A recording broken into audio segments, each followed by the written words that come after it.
a practice? You just started? Mm-hmm. Okay.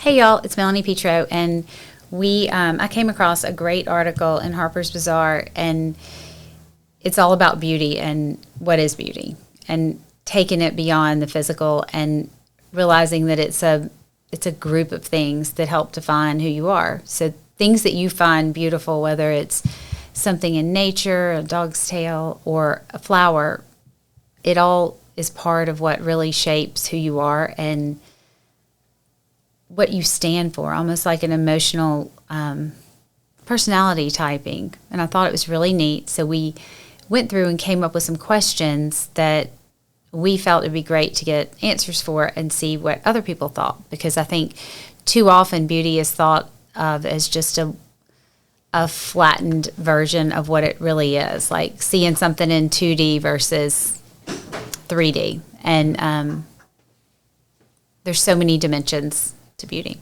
So, and Reagan's going to ask, what was the first question? Okay.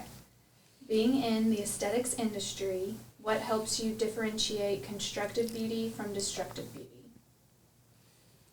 Well, destructive beauty is all around us. That's what everyone's afraid of, because in this industry, when you can tell someone had something done, it's destructive because they no longer look like themselves. So there's no question that the people that just look soft, and they are older, but they're still soft. Like Michelle Pfeiffer is a great example. Julia Roberts is another really good example. People that have just look like they've aged well.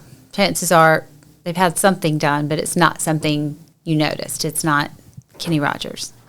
So there are a lot of lips out there that are way too big, and it has scared even men who don't notice quite as much as we do. There'll be, a wife will be having a facelift, and I'll want to add a lip augmentation, and they will be like anything but the lips, because nobody wants to be that person with that girl. And then there are many ways our society expresses and values beauty, but when and where does our culture take it too far? Well, I think that I got this call one time from this lady that wanted me to put Botox in her dog's tail for a show. That's too far. I reported her to PETA. I mean, I was really, y'all know how much I love dogs. That's too far. Anytime it's painful or something tails go up when dogs are happy. I can't even go there because it's so bad to me. But I think anytime you see somebody with some feature, either really stupid looking cheeks and then a flat, something that doesn't look like it goes with their face, I think that's definitely when it's gone too far. I don't like the ads that show up for cool sculpting that have some 12-year-old in a bikini on a beach. I mean, I think I just don't want to look at it. So I love that our culture as a whole is becoming more inclusive about what we think is pretty and being able to show different types. And because, I can remember as a child, I bought Suzanne Summers' Thigh Master because my sister was like, didn't you want to do something about your thunder thighs? And I really thought, because Suzanne Summers, she was Chrissy from Three's Company. Who would think she would be lying? And then I found out she had lipo. In the National Enquirer one day, standing in the grocery store line begging my mom for more candy, and she was like, no.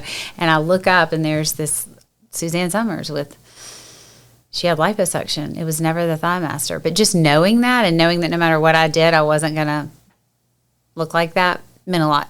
It made me feel so much better. So I think showing realistic images and helping people see what their options are. They're always options, but you're not going to be somebody else.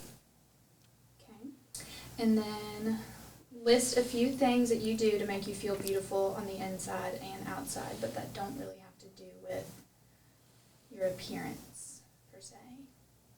Being outside, being around any animal that has a really fluffy white tail. My dogs, being with them, it just makes me happy. Being in nature and the ocean, I love the ocean. It just makes me feel small in a big world, which is a beautiful feeling to me.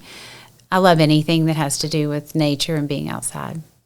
It grounds me. Okay. Last one. Clearly I hadn't been outside in a while. It's been raining. This is finding beauty beyond the surface is a practice. You have to seek it out. It can be found in our daily journeys and be something as simple as a conversation with a stranger. Name 2 recent instances where you felt/seen beauty around you. So when we were in St. Bart's, which is the most beautiful place on earth, the trash bags were Tiffany blue.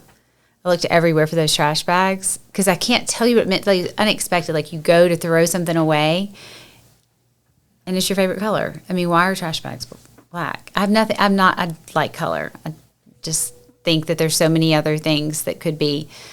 I think color is beautiful. And then we went to the grocery store, and the grocery store cart was Tiffany blue with a red handle. I took my picture with it because I thought it was beautiful. So I think when you find things in unexpected places, it really strikes you.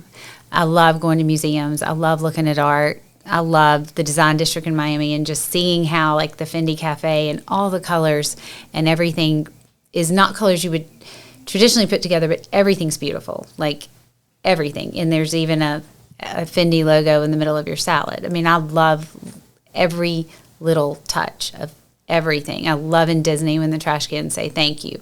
I love that they're literally like 27 steps apart and that somebody measured it.